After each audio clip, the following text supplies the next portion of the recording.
Assalamualaikum warahmatullahi wabarakatuh. Perkenalkan, nama saya Lola Alianing dari kelas 4C dengan NIM 66612111112. Visi dari organisasi publik Palang Merah Indonesia yaitu terwujudnya Palang Merah Indonesia yang profesional dan berintegritas serta bergerak bersama masyarakat. Misi Palang Merah Indonesia yang pertama, memelihara reputasi organisasi Palang Merah Indonesia di tingkat nasional dan internasional. Yang kedua, menjadi organisasi kemanusiaan terdepan yang memberikan layanan berkualitas kepada masyarakat sesuai dengan prinsip-prinsip dasar Gerakan Internasional Palang Merah dan Bulan Sabit Merah. Yang ketiga, meningkatkan integritas dan kemandirian organisasi melalui kerjasama strategis yang berkesinambungan dengan pemerintah, swasta, mitra gerakan, masyarakat, dan pemangku kepentingan lainnya di semua tingkatan Palang Merah Indonesia dengan mengutamakan keberpihakan kepada masyarakat yang memerlukan bantuan. Analisis visi dan misi Palang Merah Indonesia. Visi dan misi Palang Merah Indonesia mencerminkan tekad organisasi untuk menjadi penyedia bantuan kemanusiaan yang profesional, terpercaya, dan efektif. Tujuan dan sasaran Palang Merah Indonesia. Tujuan Palang Merah Indonesia yaitu membantu masyarakat yang membutuhkan dalam situasi darurat dan bencana serta berkontribusi dalam upaya pencegahan dan penanggulangan bencana. Sasaran dari Palang Merah Indonesia yang pertama, Palang Merah Indonesia memberikan akses terhadap pelayanan kesehatan darurat kepada masyarakat yang terkena dampak bencana atau konflik. Yang kedua, Palang Merah Indonesia berperan dalam upaya mitigasi dan tanggap darurat terhadap bencana alam seperti gempa bumi, banjir, letusan gunung berapi, dan lain-lain. Mereka bekerja untuk memenuhi kebutuhan dasar seperti makanan, air bersih, tempat tinggal sementara, dan perlengkapan lainnya kepada korban bencana. Yang ketiga, Palang Merah Indonesia memiliki program donor darah yang bertujuan untuk memastikan pasokan darah yang memadai bagi mereka yang membutuhkannya. Yang keempat, Palang Merah Indonesia menyelenggarakan program penyuluhan dan pelatihan untuk meningkatkan kapasitas masyarakat dan menghadapi bencana dan mengedukasi masyarakat tentang keselamatan dan kesehatan.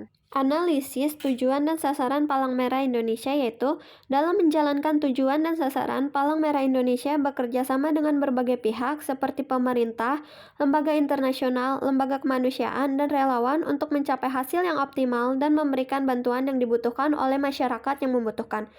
Untuk sasaran Palang Merah Indonesia sendiri itu belum sesuai dengan teori SMART. Selanjutnya ada analisis tabel IFAS Palang Merah Indonesia dengan nilai akhir IFAS yaitu 4,59 yang menunjukkan bahwa strategi internal yang dilakukan oleh Palang Merah Indonesia sudah sangat baik dilihat dari nilai IFAS-nya. Lalu selanjutnya ada analisis tabel EVAS yang dimana nilai akhir EVAS sebesar 4,45 yang menunjukkan bahwa strategi eksternal Palang Merah Indonesia sudah sangat baik dilihat dari nilai EVAS-nya.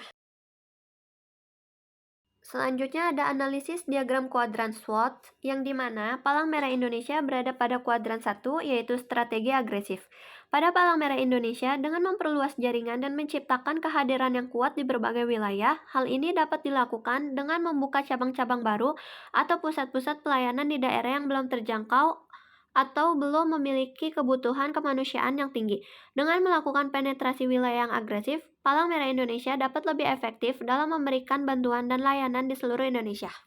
Lalu selanjutnya ada analisis matriks SWOT yang terdiri dari strengths atau kekuatan, weaknesses atau kelemahan, opportunity atau peluang, dan ancaman atau threats. Dan juga ada strategi strengths yang berhubungan dengan opportunity, strategi weaknesses yang berhubungan dengan opportunity, strategi strengths yang berhubungan dengan threats, dan yang terakhir ada strategi weaknesses yang berhubungan dengan threats. Selanjutnya ada balance scorecard yang terdiri dari 4 perspektif. Yang pertama, perspektif keuangan yang terdiri dari 3 indikator yaitu yang pertama pendapatan donasi, yang kedua efisiensi penggunaan dana, yang ketiga pendapatan dari layanan. Yang kedua ada perspektif dari pelanggan, terdapat 2 indikator yaitu kepuasan pelanggan dan yang kedua peningkatan jangkauan layanan. Yang ketiga ada perspektif proses internal yang terdapat 2 indikator yaitu efisiensi penyaluran bantuan dan yang kedua peningkatan kapasitas respon darurat. Dan yang keempat atau yang terakhir ada perspektif pembelajaran dan pertumbuhan yang terdapat 2 indikator yaitu yang pertama ketersediaan sumber daya manusia dan yang kedua yaitu inovasi layanan. Selanjutnya ada implementasi dari Palang Merah Indonesia. Implementasi organisasi Palang Merah Indonesia mencakup penyediaan pelayanan kemanusiaan yang efektif kepada masyarakat yang membutuhkan. Hal ini meliputi respon terhadap bencana alam, pengobatan medis, pendidikan kesehatan, distribusi bantuan, dan lain-lain. Pelayanan harus dilakukan dengan profesionalisme dan dengan memperhatikan standar etika dan prinsip-prinsip Palang Merah Indonesia. Evaluasi Palang Merah Indonesia. Evaluasi harus dilakukan terhadap program-program yang dilaksanakan Palang Merah Indonesia.